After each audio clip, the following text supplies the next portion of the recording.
দেশের বিদ্যুৎ ঘাটতি মেটাতে অন্তর্বর্তীকালীন সরকার রূপপুর পারমাণবিক প্রকল্প সম্পূর্ণ করার পক্ষে বলে মন্তব্য করেছেন অর্থ এবং বিজ্ঞান ও প্রযুক্তি উপদেষ্টা ডক্টর সালেউদ্দিন আহমেদ। শুক্রবার সন্ধ্যায় পাবনা জেলা প্রশাসকের সম্মেলন কক্ষে জেলার সরকারি কর্মকর্তাদের সাথে মতবিনিময় শেষে সাংবাদিকদের এক প্রশ্নের জবাবে তিনি একথা বলেন।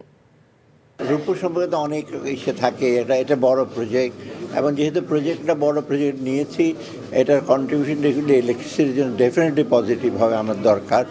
এখন আগের সরকার কি করেছে না করে সেটা অন্য জিনিস, সেটা আমার দরকার, আমরা এটা শেষ করার পক্ষে ডেফিনেটলি যত তাড়াতাড়ি সম্ভব।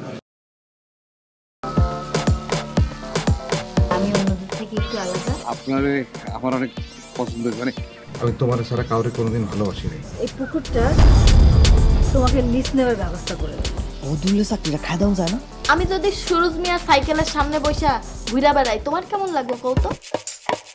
তুমি তোমার স্বামীর নিয়ে এত আহ্লাদ করতেছো, আর ওইদিকে বলে আমার সকাল হয় না, রাইতের আন্ধার হয়। এক রিকশায় গা সিপকায় বইসা হাসতে হাসতে কই জানা যাইতেছে।